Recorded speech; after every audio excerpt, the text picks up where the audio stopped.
이런 문제들을 아이가 낯설다고 해서 너무 어렵다고 해서 난이도가 높아서 이 문제를 못 풀겠어가 아니라 너는 혼자서 이 문제를 혼자 무조건 풀어야 돼, 이 문제를 풀 때까지 절대 다른 문제 넘어갈 수 없어가 아니라 오다못해 해서 계속 그 문제를 반복해서 풀려고 하는 것이 아니라 같이 고민하시라고요, 이 문제에 대해서. 여러분 안녕하세요. 엄마표를 응원하는 철학적 교육 전문가 쓱쓱입니다. 반갑습니다. 네, 오늘은 지난 시간에 이어서 능률의 문제를 한번 살펴보는 시간을 갖도록 하겠습니다. 제가 지금 초등학교 5학년 올라가는 둘째 아이하고 이 책을 같이 하고 있어요. 그런데 아이가 하는 얘기가 그런 얘기를 하는 거예요. 문제가 딱히 어려운 건 아니다. 그런데 말이 무슨 말인지를 잘 모르겠다. 이런 얘기를 했어요. 여러분, 문제집의 문제들은 말투나 문장의 구조가 우리한테 굉장히 익숙한 그런 구조들이에요. 특히 학원 선생님들이나 학교 선생님들은 대부분 문제를 어디서 많이 봤던 느낌이야, 이런 느낌들이 있습니다. 능률 문제집 같은 경우에는 저도 처음이고 아이도 처음이죠. 그래서 둘 다 같이 의논을 해야 되는 경우가 되게 많더라고요. 지금 제가 이제 대수 1A-1A를 지금 같이 하고 있었는데 거기에 나와 있는 용어 중에서 도대체 이게 무슨 말이야? 이런 말들이 저도 있어요. 네. 물론 문제집을 만드는 회사 입장에서는 정말 쉽게 내 뜻을 이해시키기 위해서 표현을 했겠죠. 근데 나는 그 말이 익숙하지가 않은 거야. 내가 익숙하지 않은 것들은 나도 모르게 도대체 이게 무슨 말이야? 너무 어려운데? 이렇게 생각을 하게 되는데 그 말이 무슨 뜻인지 해석만 되면 별거 아닌 거야, 개념 자체는. 아, 아이들 입장에서는 이런 느낌이 들었겠구나, 그런 생각이 제가 들었습니다. 그래서 여러분이 아이들과 이 문제집을 볼 때는 물론 쪽수에 맞춰서 몇 쪽씩 풀어, 이것도 굉장히 중요하겠지만 아이가 옆에서 엄마 이거 무슨 뜻인지 잘 모르겠어 라고 얘기하면 그냥 혼자 생각해봐가 아니라 그러게 그 문제가 무슨 뜻일까 한번 같이 생각해보는 시간을 한번 가져보시면 어떨까. 되게 낯선 표현들이 있어요. 근데 그게 개념이 어긋난 건 아니야. 다만 우리가 그 표현에 익숙하지 않은 그런 것들이 있습니다, 여러분. 그럼 그렇다고 해서 그 문제가 나쁜 문제냐? 저는 그렇지 않다고 생각해요. 우리가 너무 기존의 틀에 너무 익숙해져 있는 거야. 그걸 깨야 돼. 그런 의미에서는 되게 좋은 문제라고 볼 수가 있는 거예요, 여러분. 그래서 제가 어떤 문제를, 이 문제는 좋고 이 문제는 나쁘다, 이런 것보다도 아, 얘가 가진 의미가 뭘까? 이 문제집을 만든 사람은 나에게 과연 무슨 얘기를 하려고 이런 문제를 내는 걸까? 그런 걸 한번 곰곰이 생각해 보시면 좋겠어요. 여러분이 왜 소설이나 동화를 볼 때도 그렇잖아요. 작가가 도대체 무슨 말을 하기 위해서 이 글을 썼는가? 문제집도 똑같습니다, 여러분. 도대체 이 문제집을 만든 사람은 나에게 어떤 수학 개념을 주기 위해서 이런 문제를 만들었는가를 고민해보는 것과 고민해보지 않는 건 너무나 달라요. 예를 들어서 몇 가지 문제를 제가 보여드릴게요. 1의 1B를 보시면 16쪽에 보면 문제 속 개념 찾기에서 소수 파트가 있습니다. 이 소수. 자, 여기 말하는 소수는 어떤 소수냐면 프라임 넘버, 즉 1과 자기 자신만을 약수로 갖는 그런 수를 얘기하는 거예요, 여러분. 자, 그런데 거기에서 소수에 보면 우리가 중학교 1학년 교과서에서 봤던 에라토스테네스의 체의 그림이 나와 있습니다. 그래서 약수가 2를 제외한 2의 배수로 골라라. 그러니까 다 지워나가는 거야. 3을 제외한 3의 배수로 골라라. 자, 이런 식으로 체를 쳤을 때 마지막에 남는 애들, 그 애들이 결국 뭐다? 소수다, 이 얘기를 하는 거죠, 여러분. 그걸 중학교 1학년 교과서에서는 솔직히 시간을 들이고 뜸을 들여서 그걸 할 시간이 없어요. 그런데 초등학교 5학년 친구들에게 소수를 가르치는 건 되게 의미 있는 일이에요. 어차피 이미 애들이 소수를 다 쓰고 있거든요. 쓰고 있는데 그 의미만 안 가르칠 뿐인데 그 의미에 관한 문제들이 나와 있어요. 이런 문제는 사실 꼼꼼하게 다뤄볼 필요가 있습니다. 그래서 아이에게 귀찮아도 일일이 다 해보게 하고 전부 다 구해보는 그런 작업들이 반드시 필요하다, 그 말씀을 꼭 드리고 싶어요. 그래서 이 16쪽의 18번과 19번 문제는 우리가 소수의 개념을 알기 위해서 제일 처음에 시도해보는 그런 단계이기 때문에 반드시 해봤으면 좋겠다. 25쪽에 보면 26번 문제가 있어요. 이 문제는 조금 특이합니다. 배수 판별법인데 지금까지는 책에서, 대부분의 책에서 배수 판별법에 대해서 어떻게 나와 있냐면 2의 배수는 끝자리가 0, 2, 4, 6, 8 이렇게 끝난다. 그럼 3의 배수는요? 각 자릿수를 합했을 때 그 수가 3의 배수이면 이 전체는 3의 배수다. 이런 식으로 얘기가 나오고 4의 배수는요. 끝에 두 자리가 4의 배수이거나 또는 00으로 끝나면 얘는 전체가 다 4의 배수다. 5의 배수는 5나 0으로 끝났을 때 걔를 5의 배수다. 우리가 이렇게 얘기를 하지 않습니까? 이제 그런 식으로 주로 배워왔는데 왜 그러냐 이거야. 왜? 근데 그거를 사실 수식으로 증명하기 되게 어렵습니다. 초등학교 친구들에게. 그걸 시도하고 있어요. 이거 무슨 말인지 엄마도 못 알아볼 수 있거든요. 그래서 요건 설명을 한번 꼭 읽어보시면 좋겠고 이 부분에서 분배 법칙에 대한 게 굉장히 많이 나와요, 여러분. 사실 중학교에서도 결국 분배 법칙이 식을 정리하는 데 있어서 가장 중요한 원칙이 되거든요. 예. 그래서 이것을 조금 더 그 중학생이 되는 입장에서 좀 바라보는 그런 연습을 하실 필요가 있습니다. 제가 문제를 조금 보여드리면 뭐 A 곱하기 100, 1000 더하기 B 곱하기 100 더하기 C 곱하기 10 더하기 D 만약 이런 식이 있어요. 네 자릿수죠. 네 자릿수. 이런 네 자릿수가 있을 때 얘가 2의 배수인지 아닌지 확인하는 거예요. 그럼 2로 묶어요. 얘를 2로 묶으면 A 곱하기 1000이었으니까 A 곱하기 500이 될 거잖아요. B 곱하기 100이었으니까 B 곱하기 50이 되잖아요. C 곱하기 10이었으니까 C 곱하기 5가 되잖아요. 그럼 D가 문제잖아. D만 짝이 없잖아. D만. 근데 D는 너는 2의 배수로 되는지 안 되는지 잘 모르니까 너 D는 좀 빠져 있어. 그래서 2로만 묶었다 이런 얘기예요. 그래서 더하기 D 이렇게 표시가 되어 있습니다. 그랬다면 A, B, C, D가 만약 2의 배수야. 만약 2의 배수야. 그럼 끝에 한 자리가 D잖아. 그럼 나머지는 전부 2의 배수란 얘기 아니에요. 왜냐면 2로 묶였으니까. 그러면 D 얘만 2의 배수이거나 끝자리가 뭘로 끝나면 돼? 0으로 끝나면 된다는 얘기죠. 네. 한 자리만 보면 된다는 얘기. 한 자리만 보면. 이걸 증명해 나가는 그런 과정인 거예요, 여러분. 자, 그 다음에 4의 배수 한번 보실래요? 4의 배수. 똑같이 A, B, C, D예요. 근데 네 자릿수라고 했으니까 A 곱하기 1000, B 곱하기 100, C 곱하기 10 더하기 D 이렇게 생긴 거예요, 지금. 자, 이걸 4의 배수라고 했으니까 4로 묶어요. 4로 묶으면 A 곱하기 250이 되잖아요. 그 다음 B 곱하기 25가 되고 그 다음에 C하고 D가 문제인데 왜냐하면 C가 10이 곱해져 있기 때문에 여러분 얘는 4의 배수가 될 수 없잖아. 그죠? 그래서 C 곱하기 10 더하기 D 얘가 이제 문제가 된다 이거죠. 다른 애들은 다 4의 배수 묶을 수가 있는데 그래서 마지막에 있는 두 자릿수 C 곱하기 10 더하기 D 얘가 4의 배수이던가 아니면 둘 다 없으면 되잖아. 둘 다 없으면 되니까 둘 다 00이던가 그러면 된다. 이런 이제 배수 판별법에 대한 이야기입니다, 여러분. 이거를 조금 자세히 아이들하고 이야기할 필요가 있어요. 이런 문제는 좀 아까워서 제가 말씀을 드리는 거예요. 그 다음에 또 제가 눈여겨봤던 문제들이 뭐가 있냐면 어림에 관한 문제였어요. 어림에 관한 문제였는데 90쪽. 여기에 보시면 22번 문제가 저 눈에 띄었어요. 22번. 자, 쪽수 다시 한번 말씀드려요. 90쪽이 22번 문제인데 이 문제 같은 경우에 문제가 뭐라고 돼 있냐면 다음 중 1987을 반올림해서 나타낼 수 없는 것은 무엇인가? 이런 질문입니다. 근데 이 질문을 제가 고른 이유는 뭐냐면 우리나라에 없는 유형이에요. 이게 왜 그러냐면요. 1번에 보면 산의 높이는 1987m입니다. 2번에 관람객 수는 1987명입니다.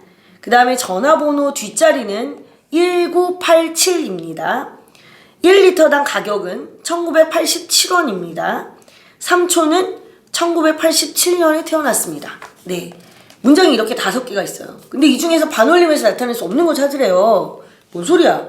다 반올림 안 되는 거 아니야? 근데 잘 생각해 보시면 산의 높이는 1987m라는 거는 이것은 정확한 수치가 아니잖아요. 측정한 값이니까. 그러니까 1987.2였을 수도 있는 거예요. 근데 1987m라고 얘기한 거니까 이것은 반올림이 가능하다는 얘기죠.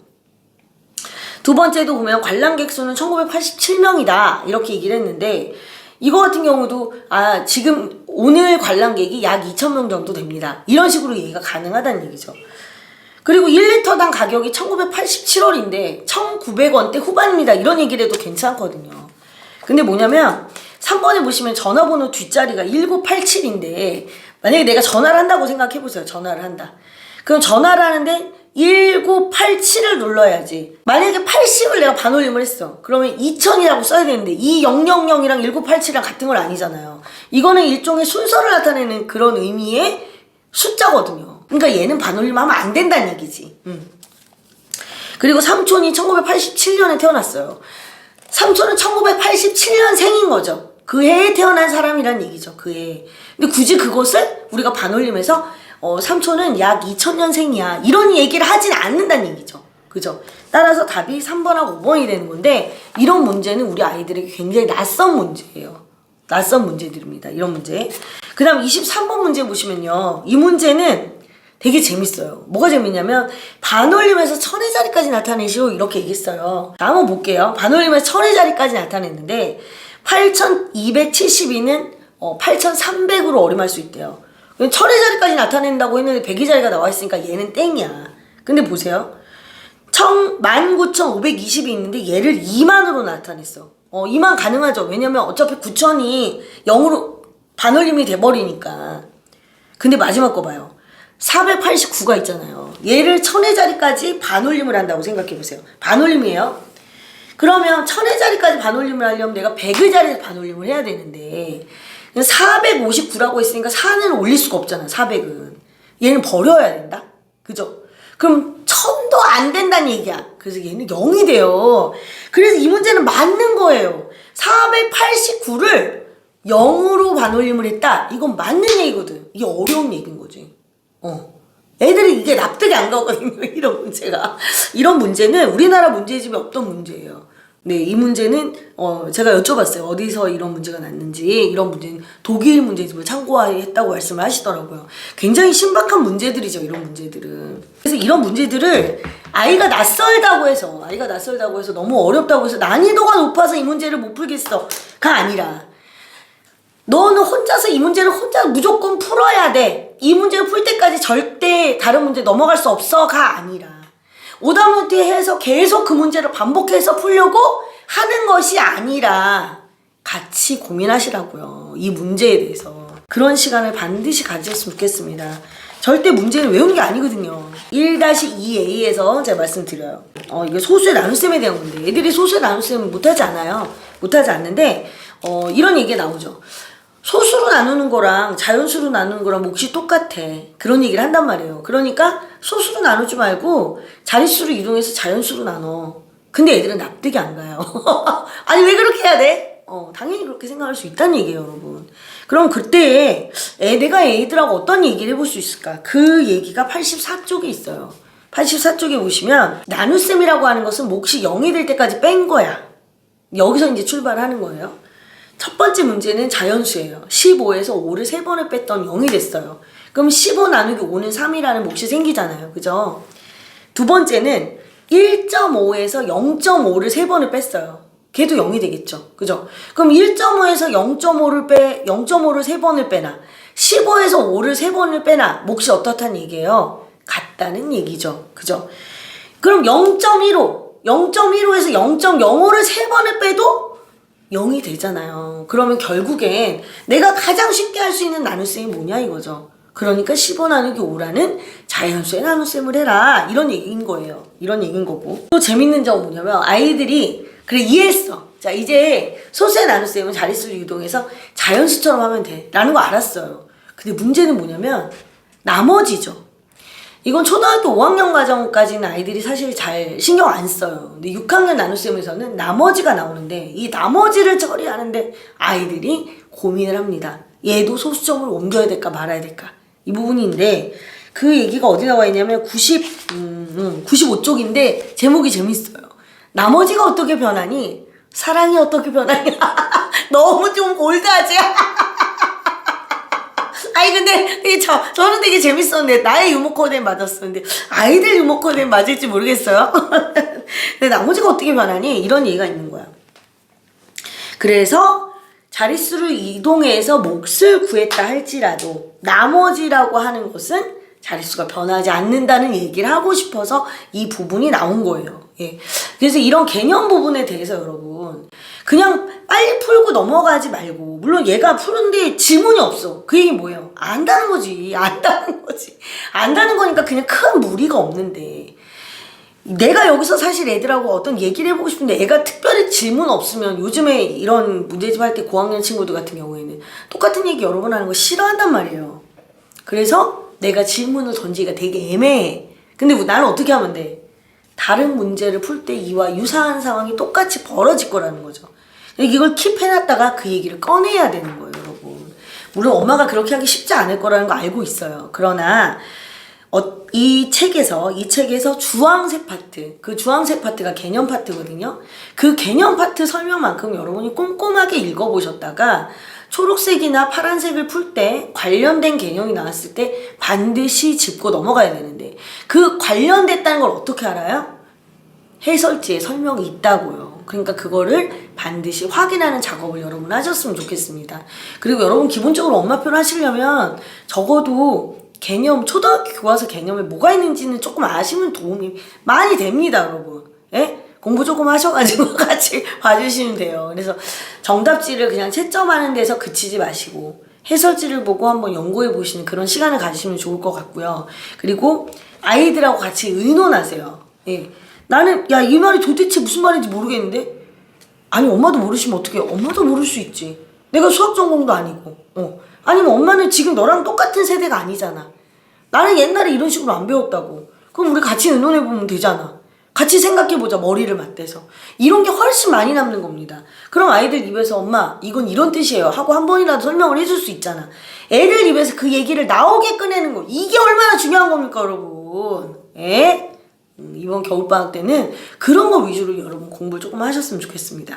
여러분께서 이 문제집에서 볼 수 있는 괜찮은 문제란 도대체 무엇이냐 라는 질문을 던져주셨고, 그래서 제가 볼 때 그 부분은 이렇습니다 라고 여러분께 몇 가지를 예를 들어서 말씀드렸습니다.